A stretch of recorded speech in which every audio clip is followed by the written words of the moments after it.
नमस्कार साथियों, मैं आपका अपना सुमेश चौधरी फिर से एक बार आपका स्वागत करता हूं अपने यूट्यूब चैनल किसान समर्पण पे। साथियों, क्या आपको पता है कि आप जो अपने खेत में जो फसलें लगाते हैं, जो पैदावार होती है, कुछ छोटी छोटी कमियों की वजह से वो पैदावार बहुत कम होती है।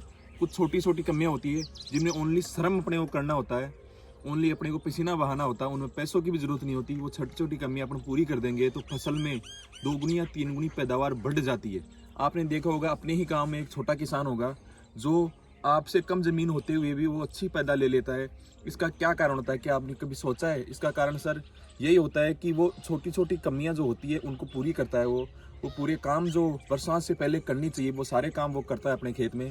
तो साथियों, मैं आज आपको ये बताने आया हूँ कि बरसात से पहले ये 5-6 काम है जो आप करोगे तो आपकी पैदावार दुगनी या तिगुनी बढ़ जाएगी।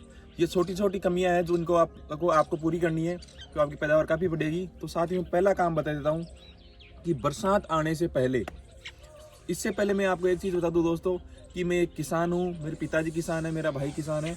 तो हम जो बातें इस चैनल पे बताते हैं वो मेरे पिताजी ने या तो अप्लाई की होगी, या मेरे ताऊजी ने अप्लाई की होगी, या मेरे भाई ने अप्लाई की होगी।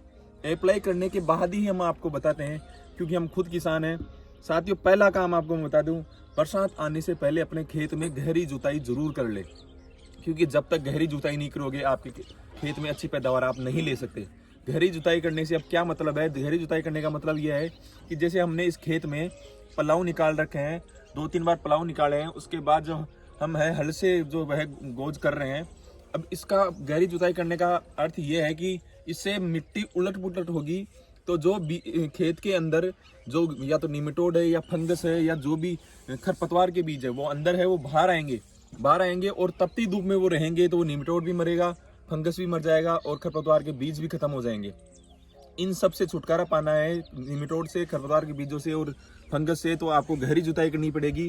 गहरी जुताई करने का एक दूसरा फायदा है, आप गहरी जुताई करोगे तो जमीन भुरभुरी हो जाएगी, जिससे उसमें ऑक्सीजन का प्रवाह बढ़ जाएगा, उससे भी आपकी फसल में पैदावार बढ़ेगी। तीसरा काम इससे ये होगा कि बरसात होगी तो पानी जो है इस खेत में पड़ेगा तो उसकी वाटर होल्डिंग कैपेसिटी या वाटर होल्डिंग कैपेसिटी जो जमीन की है वो बढ़ जाएगी, जिससे पानी जमीन के अंदर ज्यादा जाएगा और पानी रिस्टोर जमीन में ज्यादा होगा।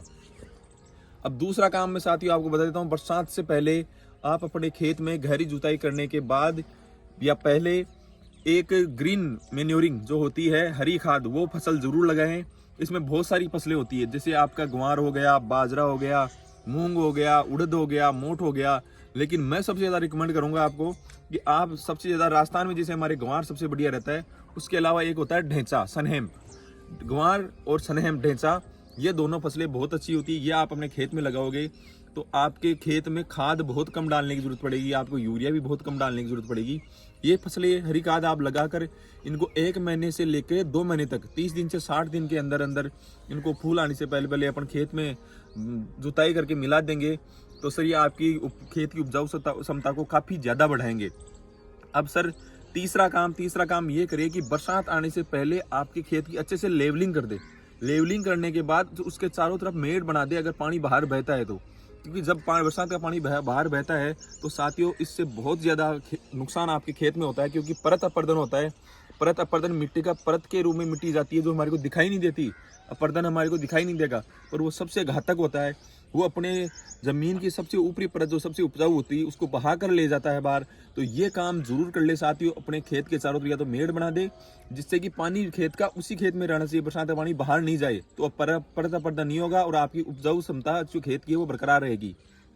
अब सर चौथा काम, खेत में आप बरसात से पहले एक काम और करें कि बरसात जैसे ही आए तो इसमें बीज, जो खरपतवार के बीज है वो उगेंगे, उसके बाद उगने के बाद वो थोड़े से बड़े हो तो उसमें जुताई करें खेत में।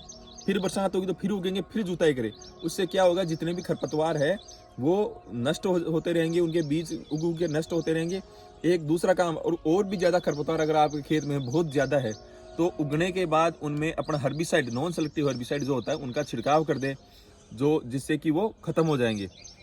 अब सर पांचवा काम, इसमें एक काम और अपने को करना है, जैसे अपने पॉली हाउस लगा रखे हैं, नेट हाउस लगा रखे हैं, तो गर्मियों में उसमें सोलराइजेशन बहुत जरूरी होता है, क्योंकि निमेटोड सर खत्म करना होता है अपने को। निमेटोड सभी फसलों में निमेटोड आता है जो बहुत ज़्यादा नुकसान करता है, तो सोलराइजेशन करे, उसमें फार्मेलिन का छिड़काव करके उसमें सिंचाई करके बाद में ऊपर पन्नी लगाई जाती है। इसका भी मैं सोलराइजेशन का वीडियो लेके आऊंगा जल्दी ही, किस प्रकार से सोलराइजेशन किया जाता है, वो जरूर अवश्य अपने खेत में कर ले। साथियों, ये 5-6 चीजें मैंने बताई है, ये चीजें बहुत इंपॉर्टेंट होती है, इनको अपने खेत में जरूर अप्लाई करें।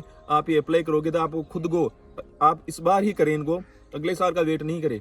इस बार आप करोगे तो आप पिछले साल के बदौलत आप अंदाजा लगाओगे कि कितनी पैदावार बढ़ी है, तो आपको खुद को दिख जाएगा कि उसमें 2 से 3 गुना आपकी पैदावार बढ़ गई है।